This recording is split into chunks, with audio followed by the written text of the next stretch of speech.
what does that mean to stay loving in the middle of suffering when we see that obviously somebody is hurting someone else individually, collectively, and not to go into direct naming and so on? Yeah. So first of all, I have to agree 100% that no matter how privileged or insulated we feel or are, and there are some nations that are less fraught with suffering than others, but no matter where we are, we'll feel it now. In other words, our problems are largely global. We're watching as we speak in the Middle East, the whole world being drawn into a war.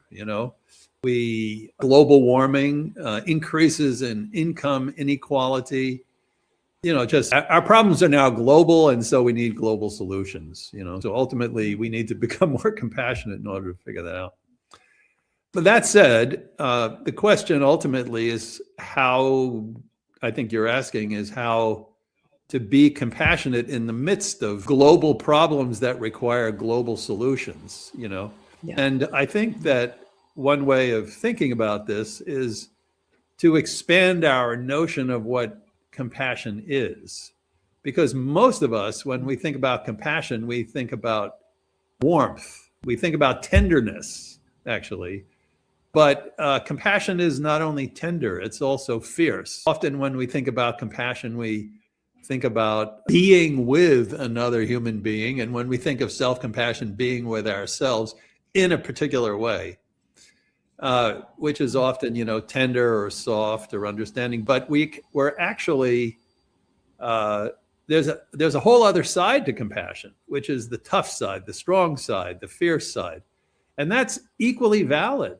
It's not, if a house is burning down and somebody runs into the house to save somebody, there's not a lot of tenderness in it. There's a lot of care in it, but there's a lot of courage, and there's a lot of strength, and there's a lot of fierceness, and there's a lot of action involved.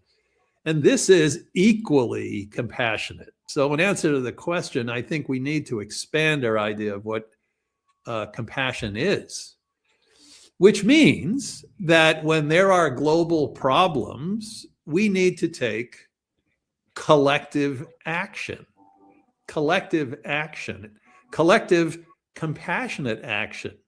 And I was just talking yesterday with a wonderful professor at University of California in San Francisco, Alyssa Eppel, and she does work on social resilience and also inner resilience. And she found actually that in the face of eco-anxiety, and she also created an intervention in which collective action increases emotional resilience. Collective compassionate action increases emotional resilience. So this doesn't necessarily look like, oh, honey, I'm so sorry you feel that way.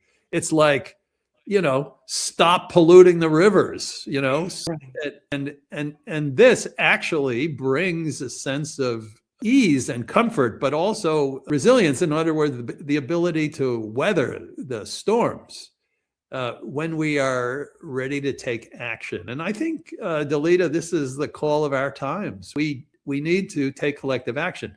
That said, in order to take collective action and sustain collective action, we also need tender compassion. We also need to care for our wounded hearts. We need to, recharge our batteries occasionally. So not only do we need tender compassion and fierce compassion, but we need outer compassion and inner compassion. We need compassion for others, and we need self-compassion.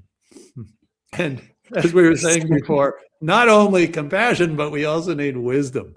So we need to blend all these things, I think, in order to be effective in the world. But if we're committed to this, and that's the most important thing, like, what are we committed to?